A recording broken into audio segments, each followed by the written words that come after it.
Señor, te damos gracias porque hasta aquí tú nos has ayudado y acompañado y bendecido. Y queremos en esta mañana abrir nuestros corazones de par en par para que tu palabra penetre y nos enseñes. Y todo lo que oigamos en esta mañana sea de bendición para la fortaleza de nuestra fe, para nuestro crecimiento y nuestro desarrollo espiritual, Señor. Gracias por todos estos años, por todos los que han servido, por todos los que han colaborado, todos los que han ofrendado y apoyado tu obra.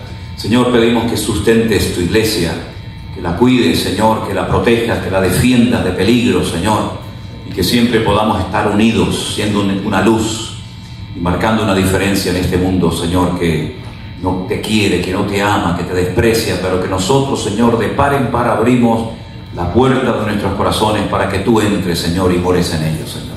Gracias, Padre Santo, por tu palabra. Bendícela en esta mañana en el nombre de Jesús. Amén. Y amén, mis queridos hermanos. Hermanos queridos, yo no sé si ustedes en su casa tienen alguna reliquia o algún objeto de mucha antigüedad, pero ¿se imaginan ustedes tener en su casa un objeto de 2000 años? ¿Cuánto valdría eso? ¿Cuánto valdría una espada, una copa, una zapatilla, un mueble, un cuadro, algo que tenga 2000 años de historia? Eso sería algo que no tiene precio. Me acuerdo una vez cuando fuimos a visitar la biblioteca del Palacio del Escorial, donde vivía parte del año el rey Felipe II, y él creó una biblioteca que es una de las más lujosas del mundo, no de las más grandes, pero sí de las más lujosas por el material que hay allí dentro. Y a mí me impactó sobremanera un libro que es más o menos así como esta carpeta, así de alto, un poquito más alto, que está hecho con piel de nonato. Nonato es un animal que aún no ha nacido, que lo extraían del vientre de su madre. Al tener una piel muy suavecita, la curtían y sobre esa piel escribieron los 4 evangelios en latín. Pero la particularidad de ese libro es que no está escrito con tinta, sino con oro. Lo que cogían era una plancha de oro muy fina, de apenas unos milímetros, cortaban una letra y la colocaban sobre esa piel. Esa obra de arte tardó 50 años en terminarse. 50 años en terminarse, sobre piel, ya digo, de nonato. Por eso cuando vas a la biblioteca te vas a dar cuenta de que el libro no está así, sino está al revés, está con las páginas hacia afuera, para que le dé aire y la piel no se pudra y se eche a perder. Tiene 7 kilos de oro en sus páginas. Mateo, Marcos, Lucas, Juan, 7 kilos de oro, 50 años en terminar la obra de arte en piel de nonato. Y se me dio por preguntar al guía, al que nos explicaba todo esto, ¿cuánto vale ese libro? Me dijo, no tiene precio. Es incalculable el precio. No hay ningún libro en el mundo que sea como este. Por lo tanto, puede costar lo que quieran pedir por él. Bueno, pues nosotros tenemos en nuestras manos todos los días auténticas reliquias, porque la carta que yo voy a leer ahora la escribió nada más y nada menos que aquel hombre que conocemos como Saulo de Tarso o Pablo hace más de 2000 años, lo cual quiere decir que es un privilegio el poder tener esta carta en nuestras manos, traducida a nuestros idiomas, para que podamos entender, para que podamos recibir la bendición que fluye a través de estas páginas de esta hermosa carta, que la escribió a un pastor. En la Biblia tenemos 3 cartas que no fueron escritas a iglesias, sino a pastores. Tenemos primera y segunda de Timoteo, que fue escrita a Timoteo, pastor de la iglesia en Éfeso, y tenemos una segunda carta pastoral que fue escrita a otro pastor que el apóstol Pablo lo dejó en la isla de Creta. Estos 2 jóvenes que acompañaron a Pablo durante años, el apóstol Pablo les pidió que se quedaran, uno en Éfeso y otro en la isla de Creta, para que le enseñaran a la iglesia, cuando Pablo se fuera de la misma, a cómo comportarse adecuadamente dentro de la iglesia. El apóstol Pablo dice que la iglesia es la columna y el baluarte de la verdad. Y un baluarte era una fortificación en forma pentagonal donde los romanos se refugiaban donde las legiones romanas vivían y en momentos de urgencia y de tremenda necesidad salían a pelear contra el enemigo. Y la iglesia es un lugar donde tiene que protegerse la verdad, que nadie la contamine, que nadie tergiverse la palabra de Dios. Porque el mismo apóstol Pablo ya dijo en su época, fíjense ustedes, imagínense hoy en día, que ya había en aquella época personas que predicaban el evangelio, pero no el evangelio verdadero, sino un evangelio diferente, un evangelio aguado, un evangelio sacado del contexto para formar pretextos. Y Pablo dice, no es que hayan otros evangelios, no hay 3 o 4 o 5 evangelios, hay uno solo. Y si a alguien se le ocurre, si alguien se atreve a añadirle o a quitarle algo al evangelio, dice que sea anatema. Incluso llega a decir algo más: si alguno tiene un encuentro sobrenatural con un ángel del cielo, y ese ángel del cielo por casualidad se le ocurriera predicarte cosas que no están escritas en la palabra de Dios, no le preste ninguna atención, porque aunque sea un ángel del cielo, va en contra de lo que el Señor nos enseñó. Por lo tanto, la iglesia tiene que pelear y defender la verdad. Es más, es un deber de todo creyente. No solamente el texto que ha mencionado Elena, de estar firmes y constantes, creciendo en la obra del Señor siempre, sino siempre preparados para presentar defensa con mansedumbre y reverencia ante todo aquel que demande razón de la esperanza que hay en vosotros. Es decir, la iglesia no puede moverse en el ambiente de la ignorancia, de la incredulidad, del emocionalismo, de los sentimientos, sino que la iglesia tiene que tener su base en la verdad, y la verdad es Cristo, y la palabra del Señor es la verdad, es el fundamento de la obra. Por eso nosotros en nuestro ministerio, como bien saben ustedes, enfatizamos muchísimo la lectura, el estudio, el análisis, la profundidad de las Sagradas Escrituras, porque eso es lo que te va a dar firmeza. Es muy linda la alabanza, por supuesto que sí, es hermoso alabar al Señor y cantar, pero lo que realmente le va a dar estabilidad, equilibrio a tu vida, es que la base de tu vida, de tu hogar, de tu ministerio, de tu familia, sea la palabra de Dios. Es como la roca sobre la cual se puede edificar, y cuando vienen las tormentas, cuando vienen las pruebas y las luchas de la vida, representados en vientos, huracanes, etcétera, etcétera, vas a poder permanecer, y no será grande tu ruina como la del otro que construyó rápidamente pero no tenía ningún fundamento sólido. Entonces es tiempo de que el fundamento, hermanos, quede bien estable, bien establecido, y eso es lo que Pablo le pide tanto a Tito en Creta como a Timoteo en Éfeso. Te dejo para que corrijas lo deficiente, te establezco como pastor en esa congregación para que prepares diáconos, es decir, servidores, pero no cualquier tipo de servidores, sino servidores que cumplan con muchos requisitos. Ya sabemos que los primeros diáconos o servidores que se nombraron fueron en la iglesia primitiva, concretamente fueron 7. Uno de ellos, por ejemplo, Esteban, el cual murió apedreado, otro Felipe, así, ¿verdad? Y solamente en aquel tiempo se pedían 3 requisitos, pero 3 requisitos que hablan mucho acerca de las exigencias de los creyentes en aquella época. Y uno de ellos era con buen testimonio, llenos de sabiduría y de fe. Y si no cumplían con estos 3 requisitos, no podían servir en la iglesia primitiva. Imagínense, si estos eran los requisitos que se le pedían a los diáconos, ¿cuáles serían entonces los requisitos para ser predicadores? Si un diácono tenía que tener mucha sabiduría y fe y un buen testimonio, imagínate una persona que se subiera a una plataforma, a un púlpito para dar un testimonio y una enseñanza a la iglesia. Imagínate tú. Bueno, pues esta carta se escribió aproximadamente entre el año 62 y el año 64 después de Cristo. Por lo tanto, tenemos en esta mañana en nuestras manos una auténtica joya de la literatura. Esta carta no solamente se escribió en esa época, sino que Pablo lo que quiere es que el gobierno interno de la iglesia funcione correctamente. Hay diáconos, hay ancianos, hay distintas funciones, pero todos tienen que saber lo que tienen que hacer y lo que no tienen que hacer. Para qué han sido capacitados y para qué no han sido ni capacitados ni llamados. No hay nada peor que un cristiano desubicado. Créanlo. No hay nada peor que un cristiano que no sabe lo que tiene que hacer, o que lo que hace nadie le ha dicho que lo haga, pero él igualmente lo hace. Como una especie de caballo desbocado, ¿no? Con muchas ganas, pero con muy poca cabeza.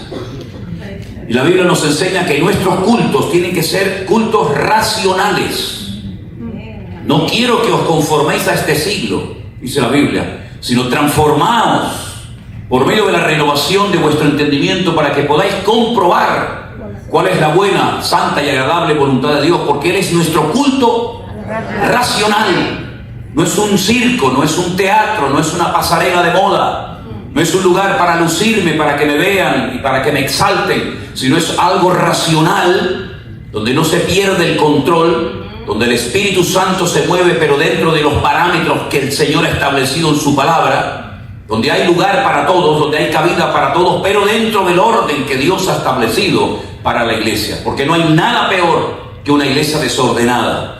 Una iglesia donde pueden entrar inconversos y salir y decir, pero están locos. Y ya el apóstol Pablo decía en el siglo I, cuando le escribía a los hermanos de Corinto, ¿qué pensarán los indoctos, los incrédulos, los inconversos, cuando entran a vuestros cultos y ven el desorden que acampa e impera en aquel lugar? ¿No dirán que estáis locos? Y efectivamente hay momentos en los que uno observa ciertas y determinadas congregaciones o moveres, y donde menos se mueve el Espíritu de Dios, o donde nunca se mueve el Espíritu Santo del Señor, es en el caos, en el desorden, donde la hermanita que canta, o el otro que toca, o el otro que predica, o el otro que no sé qué, son los que atraen la atención de la gente, pero el Señor hace mucho tiempo que probablemente se marchó de ese lugar y ni siquiera se dieron cuenta de ello.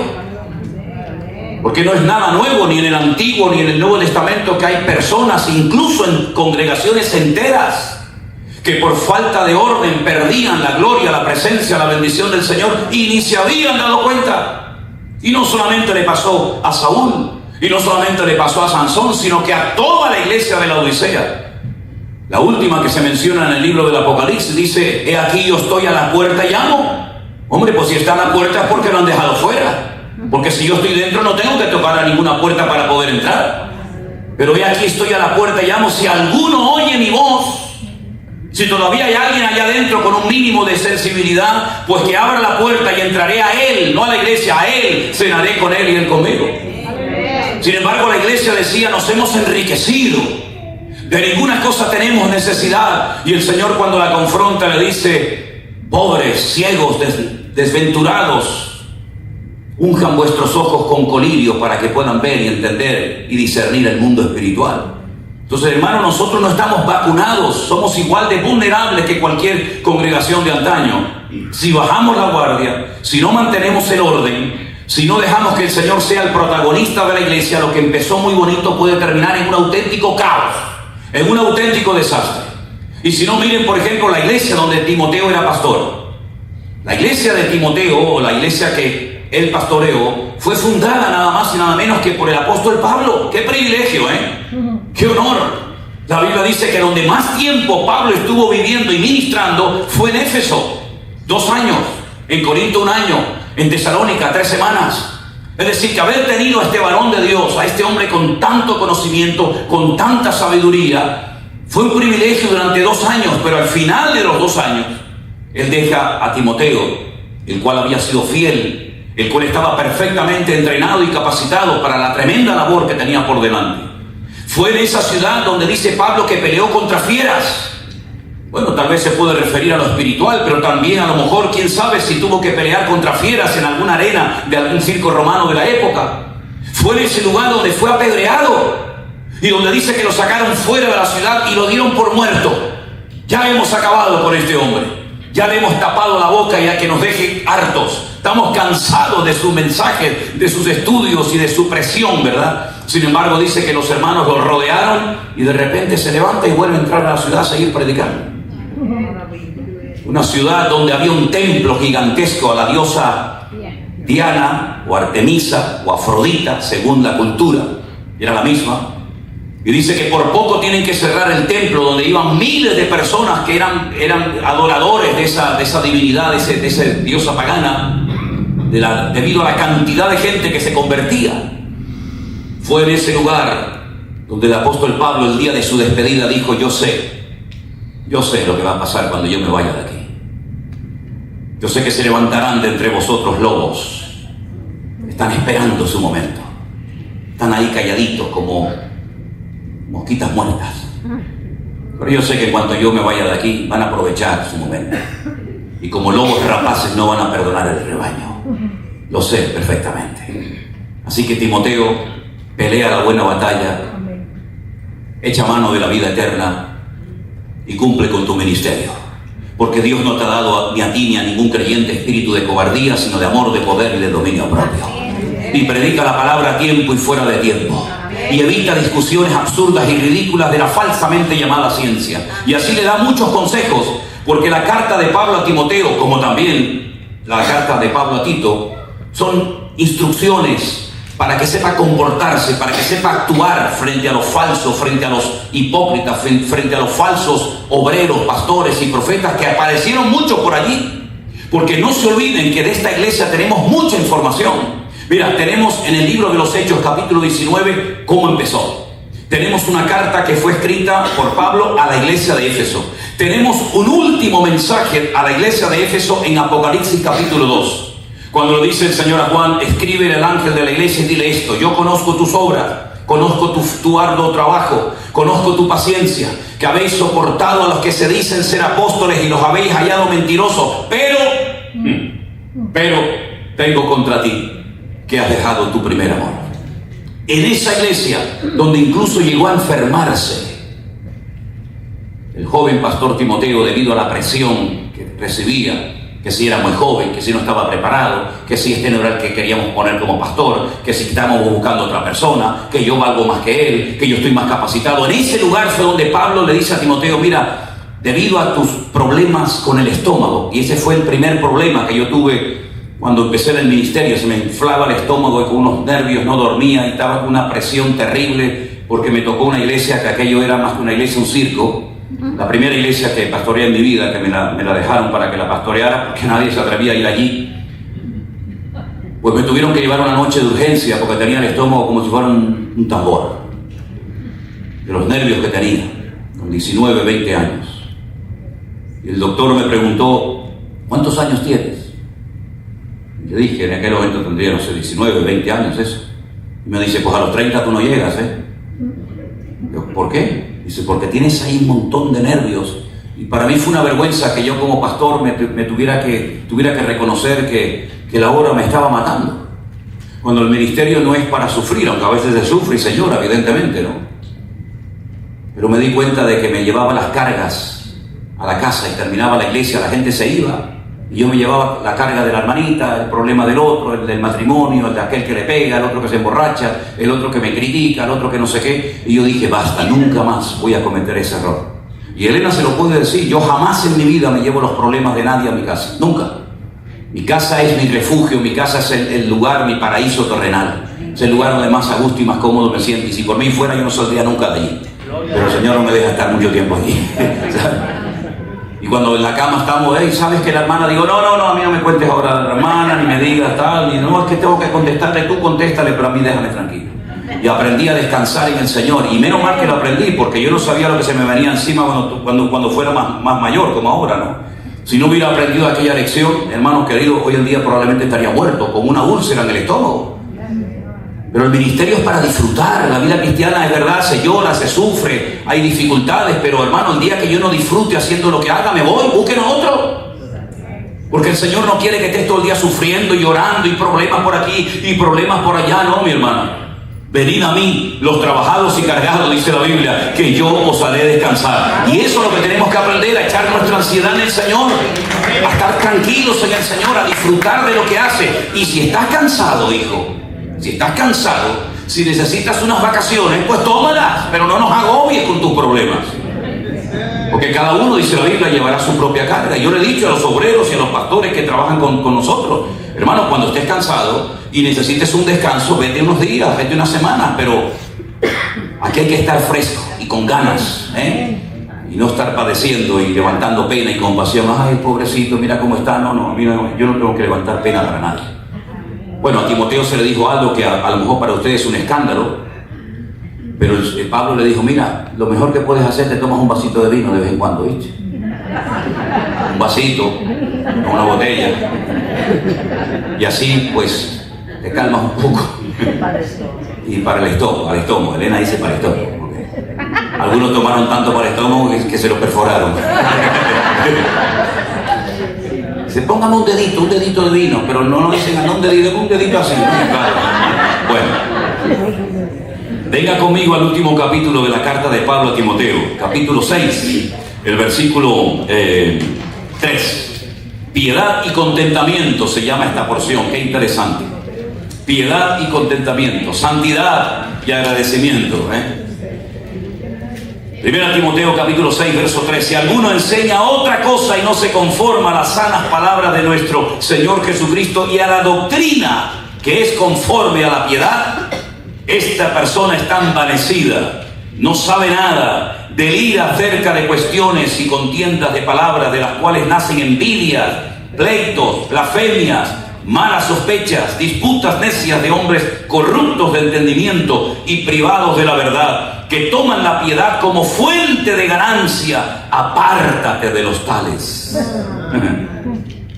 Pero gran ganancia es la piedad o la santidad acompañada de contentamiento, porque nada hemos traído a este mundo y sin duda nada podremos sacar.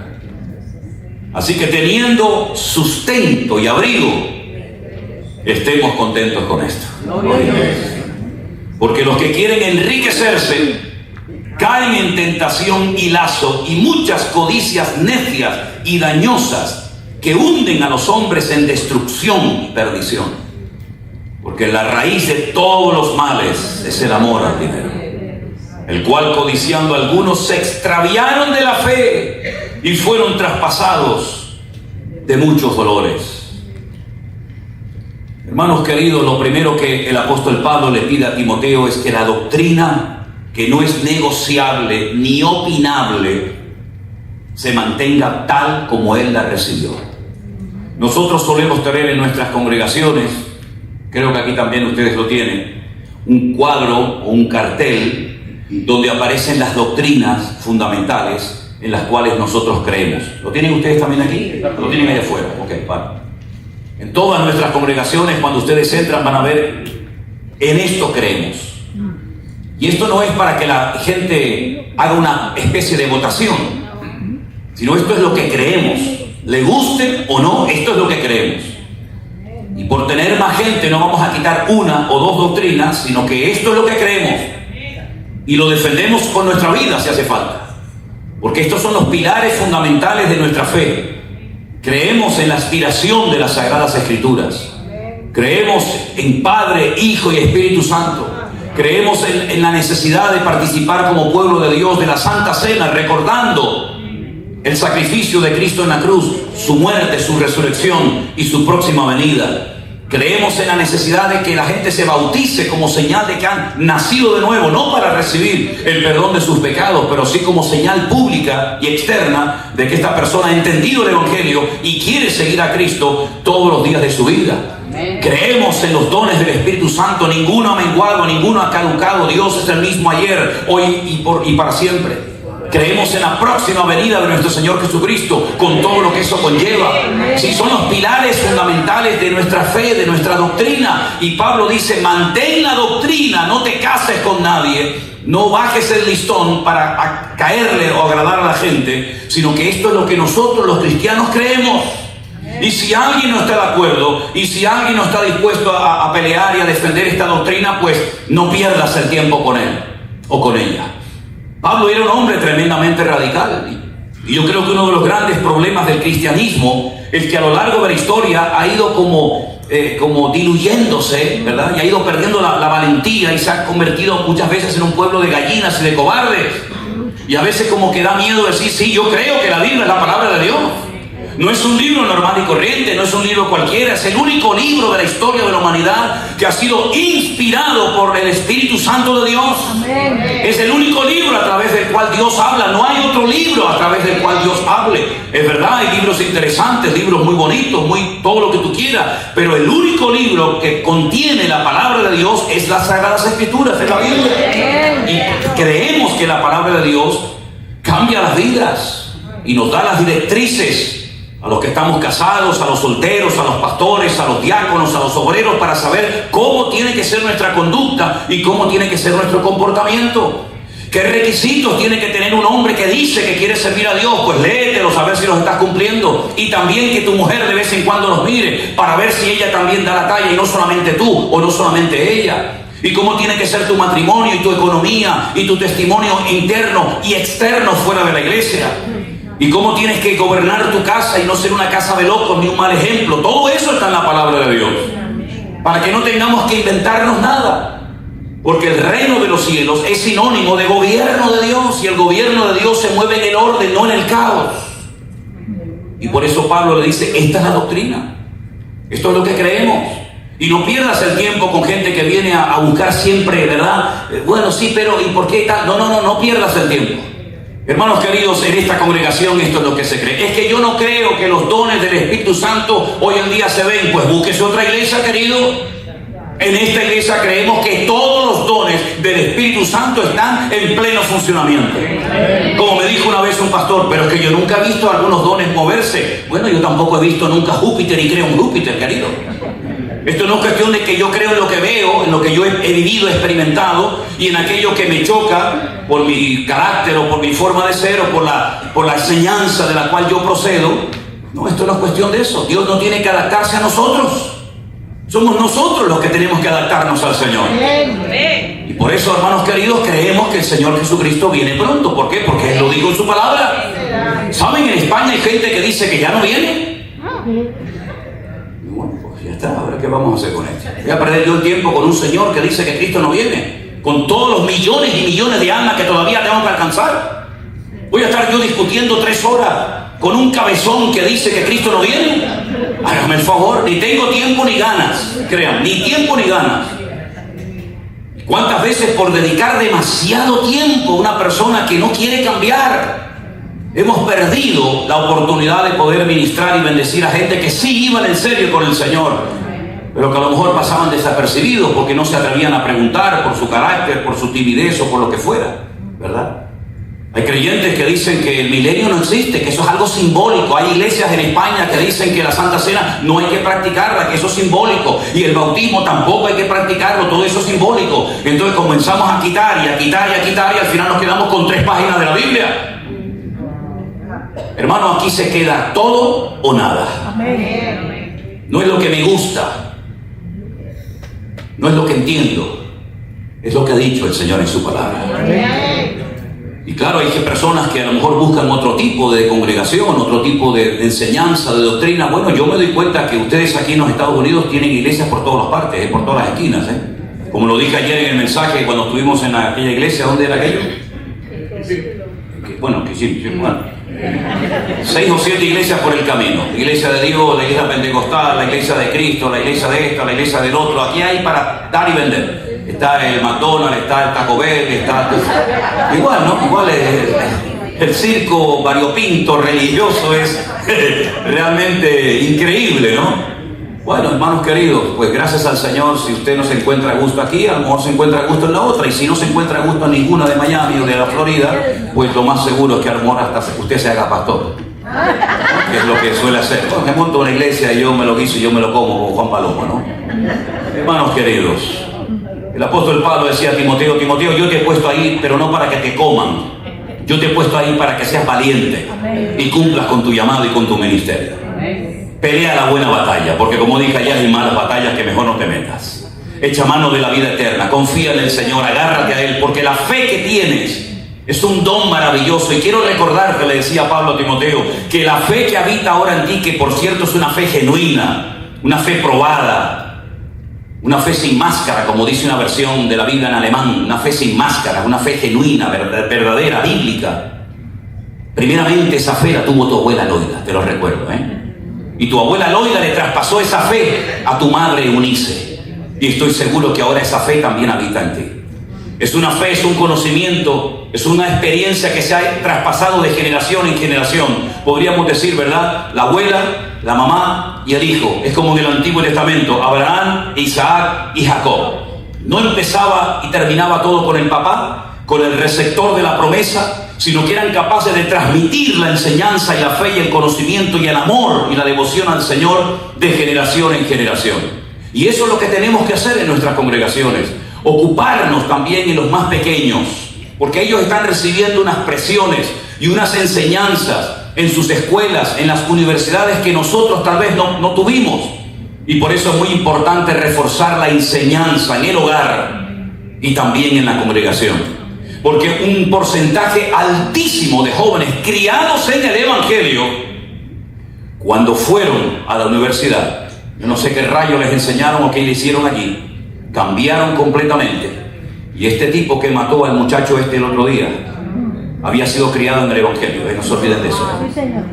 Un muchacho criado en el Evangelio, que cuando fue a la universidad, como decimos en España, le comieron el coco, yo no sé qué rayos le hicieron, y fue capaz de cometer un crimen atroz delante de miles de personas.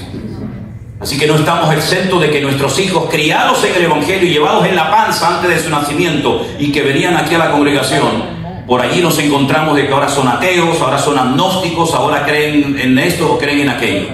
Hermanos queridos, el diablo está tratando de robarnos uno de los tesoros más hermosos que tenemos en nuestras congregaciones, que es la juventud, la adolescencia y los niños. Y tenemos que... ¿Qué estás leyendo? A ver, trae para acá. ¿Qué estás viendo en internet? Que te digan lo que sea, pero tú eres el responsable, no el Estado, no el gobierno, no el profesor. Tú eres el responsable de velar por la educación espiritual de tu hijo. La iglesia es un refuerzo, pero los padres son los responsables de transmitirle al hijo la fe, la confianza, el amor, la devoción y el respeto por la palabra de Dios y por el Señor en el hogar. Y eso lamentablemente se ha ido diluyendo y se ha ido perdiendo. Y creemos que la iglesia es la que le tiene que enseñar las escrituras al niño. Y creemos que la iglesia es el que tiene que hacer de ese niño un varón de Dios. No, mi hermano, es usted como padre el que tiene que hacer que su hijo ame al Señor. Y es usted como madre la que tiene que cuidar de sus hijos, para que el día de mañana sean más espirituales y mejores creyentes que lo que nosotros hemos sido en esta generación. Y eso es lo que el apóstol Pablo le está diciendo a Timoteo. Tú eres un eslabón más de la cadena. Esto no empezó contigo. Detrás de ti hay historia, detrás de ti hay vidas, detrás de ti hay mucha oración, esfuerzo, lágrimas y sacrificio para que tú llegaras hoy a ser nada más y nada menos que el pastor de la iglesia más grande que jamás existió en el siglo I, como fue la iglesia de Éfeso. Así que pelea la buena batalla de la fe, como dice aquí, echa mano de la vida eterna, para la cual asimismo fuiste llamado, habiendo hecho la buena profesión delante de muchos testigos. Ahora, el apóstol Pablo no solamente le da a él consejos personales, él está hablando de pastor a pastor, sino que además le dice a Timoteo que tiene que haber una actitud constante y permanente en todo creyente, pero más en uno que sirva al Señor, y la hemos leído en el versículo 8, teniendo sustento y abrigo, estemos contentos con esto. En otras palabras, la actitud es lo que marca la diferencia en la vida de un creyente maduro o inmaduro. Estoy haciendo una lista a título personal, aún no la he terminado. ¿Cuántos tipos de creyentes menciona la Biblia? ¿No? ¿Se han percatado de eso? Cristianos niños, cristianos débiles, cristianos inmaduros, cristianos carnales. Es interesante notar porque la Biblia nos habla de que sí, hay muchos creyentes en las congregaciones, pero no todos están en el mismo nivel de madurez, de crecimiento, ¿verdad? Ya sabemos que el conocimiento tiene sus límites y la fe y todo eso. Pero hermanos queridos, aquí la palabra de Dios nos dice que la actitud de contentamiento, de satisfacción, de gratitud a nuestro Dios, teniendo dos cosas vitales y fundamentales en la vida, como es el sustento y el abrigo, eso tiene que producir en nosotros una tranquilidad de saber que Jehová es mi pastor y nada le faltará. Amén. El gran problema es cuando el hombre ha querido ir más allá de lo que Dios le dio. Cuando personas que ya tenían su territorio, esto es un tema muy interesante, y muchas guerras se podían haber evitado si los pueblos que recibieron su heredad, que recibieron su territorio, se hubieran conformado con lo que Dios les dio. Las 70 naciones que aparecen en el libro del Apocalipsis recibieron en un principio un territorio donde tenían de todo para poder desarrollarse, para poder crecer, para poder hacer sus negocios, agricultura, ganadería, pesca o lo que fuera. Cuando esas naciones, llámese Portugal, Inglaterra, España, Francia, la que sea, querían ir más allá de sus fronteras y querían apropiarse de lo ajeno, ahí vienen los líos y las guerras. ¿De dónde vienen las guerras? Si no es de vuestras pasiones y deseos, ¿verdad? Y por eso nosotros tenemos que saber cuál es nuestra frontera espiritual. ¿En qué terreno yo me puedo mover, permítame la expresión, como pez en el agua? ¿Y en qué terreno es mejor que no te metas? Porque Pablo menciona varios aspectos referentes a lo que estoy tratando de compartir ahora. Pablo dice, yo fui una persona que como perito arquitecto, él se autodefine de esa manera, yo como perito arquitecto puse el fundamento. Pero tengo que reconocer que después de mí vino alguien que sembró en lo que yo ya había preparado. Y ese fue Apolos. Yo sembré, Apolos regó, pero en definitiva el crecimiento ni él ni yo lo dimos, sino fue el Señor. Por lo tanto, Pablo reconoce cuál fue su papel, cuál fue su función maravillosa, pero también tiene que reconocer, y de hecho lo hace, que después de él vinieron otros ministerios que también ayudaron a la obra a crecer y a desarrollarse. Y vemos, por ejemplo, a Pedro, nada más y nada menos que Pedro, hermanos. Tremendo hombre de Dios, el único hombre en la historia junto con Jesús que caminó por encima de las aguas, que cuando llega a la puerta de la hermosa y aquel hombre le está pidiendo dinero, él dice, no tengo. No le da vergüenza reconocer que no tiene en ese momento dinero. Mira, yo en este momento no tengo ni plata ni oro. Las monedas en aquel tiempo generalmente, las de valor, ¿no? Eran de plata o de oro. Pero es que no tengo plata ni oro. Y además, aunque tuviera, tu problema no se soluciona ni con plata ni con oro. No es el problema tuyo no es económico. El problema tuyo trasciende la economía. Pero lo que tengo, te lo voy a dar. En otras palabras, qué importante es saber lo que tenemos para poder servir al Señor y al cuerpo de Cristo. Pero para mí aún es más importante saber y reconocer lo que no tengo. Porque no, yo canto, yo toco, yo predico, yo así sí, ya sabemos que tú eres un crack, un fuera de serie. Pero ¿sabes lo que no tienes? Ese es el gran problema de muchos, que creen que pueden hacer de todo y Dios tiene la obligación y el deber de respaldarle en todo lo que hagan. Y Dios le dijo a Josué, desde hasta. Ojo, desde hasta, no te vayas del hasta ni desde el este, porque entonces vas a meter la pata. ¿Por qué devolvió la península del Sinaí Israel en la guerra de los 6 días? ¿Por qué la devolvió si la había conquistado? Porque el Señor no le prometió la península del Sinaí al pueblo de Israel. Le dijo, desde aquí hasta allá. Y este territorio yo no te lo he entregado, por lo tanto devuélveselo a los egipcios. Y lo tuvo que devolver. Y es muy importante que tú, a lo largo de tu vida, y esta iglesia, sepa cuál es el límite que el Señor nos ha dado. Y en ese territorio Dios te va a bendecir y Dios te va a respaldar. Pero no te salgas, No te salgas porque vas a perder dinero, vas a perder tiempo, vas a ilusionar a la gente con cosas que no son de Dios. No, pero es que la iglesia de al lado la hizo, sí, ellos sí, pero tú no. Porque tú no tienes que imitar a la iglesia de al lado. Tú no tienes que imitar a los pastores, tú no tienes que importar un método de Colombia, de Corea, de América o de donde sea y traerlo aquí para que funcione y crezca la iglesia. Es que Dios no es un Dios de métodos. Dios es un Dios de relación personal. Y a uno le dijo, tú vas a morir en la cruz y de esa manera me vas a glorificar a mí. Pero tú te vas a quedar hasta que yo venga. Y uno dice, pero si los dos eran discípulos, sí, pero el proyecto de Dios para Pedro era diferente al plan de Dios para la vida de Juan. Y tú no tienes que imitar ni copiar a nadie, tú tienes que decir, Señor, ¿qué es lo que tú me has dado para yo servirte? Un talento, o con un talento te serviré. Pero si me has dado 5, con 5 tendré que servirte. Y si me has dado 10, con 10 tendré que servirte. Por lo tanto, ni se tiene que sentir inferior el que recibió 1, ni superior a nadie el que recibió 10, sino que cada uno conforme a su capacidad ministra en el cuerpo de Cristo, pero al fin y al cabo el crecimiento y la honra se la lleva siempre el Señor. Y el Señor le dice a Timoteo, cumple con tu llamado, no con el llamado de Tito, no con el llamado de Priscila y Aquila, no con el llamado de Silas o de Bernabé, sino cumple con tu llamado y cumple con tu ministerio. No vivas 2 vidas al mismo tiempo, porque no se puede vivir 2 vidas al mismo tiempo. Tú tienes que descubrir para qué te capacitó, para qué te llamó el Señor y en qué área Dios te va a usar. Y en ese área Dios te va a bendecir y respaldar. Pero como te salgas de ese marco, de esos parámetros que yo establezco para tu vida va a ser un auténtico desastre, que es lo que lamentablemente hemos visto muchas veces, ¿verdad?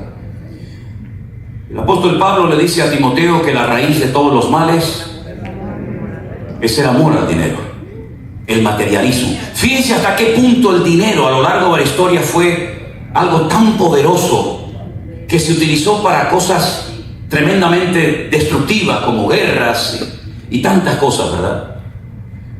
Pero los griegos, que lo adoraban todo, llegaron incluso a levantar un altar que Pablo lo conoció y lo visitó en el Areópago, en Atenas. Cuando una mañana, dando un paseo por la ciudad de Atenas, capital de Grecia, le dijo a los atenienses: observo, me he percatado de que soy gente muy religiosa, porque incluso he visto un altar con la inscripción al Dios no conocido. Yo os vengo hoy a hablar del Dios no conocido. Ustedes conocen a Afrodita, Artemisa, a Ceres, a Zeus, a tantos dioses, a Baco, el dios del vino. Pero ustedes no conocen a ese Dios desconocido al cual yo les voy a hablar. Pero tenían un Dios que lo llamaban Mamón. Y el Dios Mamón era el Dios del dinero. ¿Qué te parece? El Dios del dinero. Bueno, hoy en día tal vez no tenemos una estatua que diga el Dios del dinero, pero en los billetes que ustedes usan aparece el nombre de Dios. In God we trust. ¿Lo dije bien? Oh yeah, my friend. In God we trust. ¿En qué Dios, querido? ¿En Mamón? Porque el Señor dijo: no puedes servir, y lo dice en griego, no puedes servir a Mamón y a Dios al mismo tiempo. Porque un amo no puede tener dos señores: o sirves a uno o sirves al otro.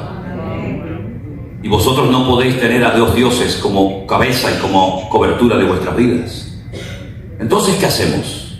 En vez de ser siervos del dinero, lo que hacemos es que lo utilizamos para la honra y la gloria del Señor, y no dejamos que Él nos controle a nosotros, sino que nosotros, con la sabiduría de Dios y con la experiencia y con el conocimiento de la palabra, utilizamos el dinero como en un momento determinado utilizamos un micrófono, una batería, un piano, una guitarra, un proyector o lo que sea. Un instrumento más, pero no el más importante ni el más poderoso, sino un instrumento más que no me va a controlar a mí, sino que yo lo voy a usar para la honra y la gloria de mi Señor. Y por eso en la Biblia la palabra dinero, la palabra dinero aparece. La palabra dinero está en la Biblia, búsquela para que vea. Y por eso en la Biblia el Señor le enseñaba a su pueblo, y Timoteo tiene que enseñarle a los líderes de la iglesia, a los futuros diáconos y a los futuros obreros, que no tienen que ser amantes de ganancias deshonestas, porque entonces has caído en la red, has caído en la trampa, y entonces en vez de moverte por fe, te mueves por amor al dinero. ¿Os suena esto hoy en día? Suena, ¿no? Entonces el Señor en su palabra dijo: lo que tienen que hacer ustedes es esto, esto, esto y esto. Y Él les enseñó en el Antiguo Testamento una forma de mantenimiento, no de extensión. ¿Por qué? Porque el judaísmo no tiene visión, digamos, evangelizadora. El judaísmo es una religión, un modelo, un estilo de vida que lo que pretenden es mantener su cultura, mantener sus ritos, mantener sus tradiciones y ceremonias, pero que no se metan otras naciones, pueblos, culturas o personas ajenas a ellos. Y por eso el sistema famoso del diezmo era un sistema para mantenimiento de la casta levítica, para que estos que no habían recibido tierra, que no podían sembrar, que no podían cultivar, que no podían tener animales, entonces ¿de qué vive esta gente? Bueno, pues entonces las demás tribus, las demás familias separarán un porcentaje de vez en cuando para que esta familia, que solamente se debe de dedicar a los asuntos espirituales y ministrarles a ustedes, puedan tener su sustento. Pero era un sistema económico extraordinario, porque todos daban lo mismo. El diezmo lo daba todo el mundo igual, uno mayor cantidad, menor cantidad, pero la proporción era la misma. Pero era un sistema para mantenimiento del templo, para mantenimiento de los levitas. Pero es que nosotros no solamente queremos mantener la obra. ¿Me explico? Porque si solamente queremos mantener la obra, se nos fue la visión. Y el Señor dice: id por todo el mundo y predicar el Evangelio. Ya no es solamente mi iglesia, mi luz, mi agua, mi teléfono, mi batería, mi micrófono, mi piano. Bueno, pero esa es la vida cristiana. Todo mi. No, la vida cristiana tiene una proyección fuera de las paredes de la iglesia. Y si nos movemos con el sistema única y exclusivamente del Antiguo Testamento, que era una maravilla, pero que solamente era para el mantenimiento de la obra no va a ascender, sino va a crecer porque tendrá sus límites. Entonces el Señor en el Nuevo Testamento dice, ahora todo es del Señor. De tal manera que ahora no soy yo el que administro, digo, bueno, ya cumplí, ya está, ya me quedo tranquilo. Ahora el Señor dice, no, ahora todo lo que pongo en tus manos, todo es mío.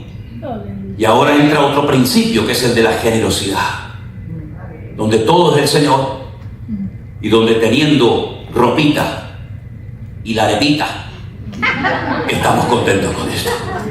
Ay, no, pero yo no puedo vivir así, hermano, que yo vivo en América. Pero es que el Dios de América es el Dios de Europa también, ¿eh?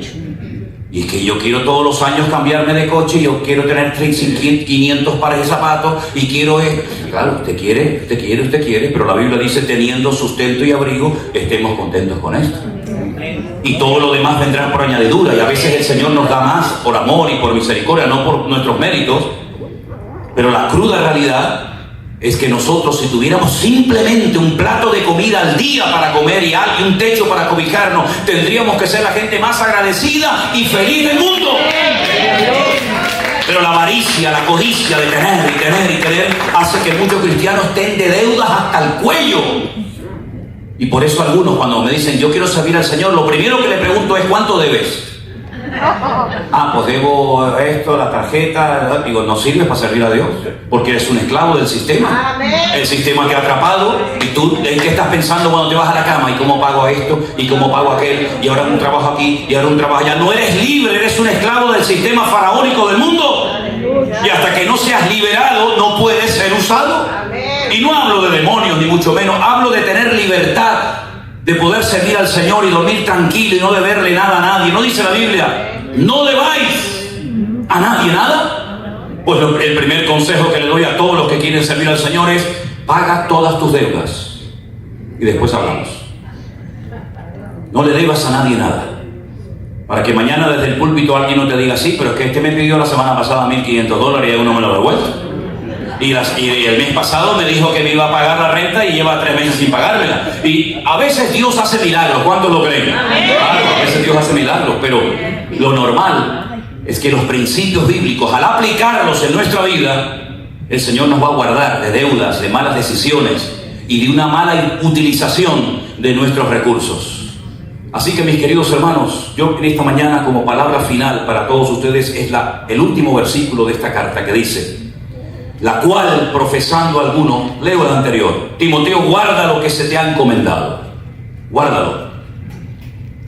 Evita las profanas pláticas sobre las cosas vanas y los argumentos de la falsamente llamada ciencia, la cual, profesando algunos, se desviaron de la fe. Que la gracia del Señor sea contigo.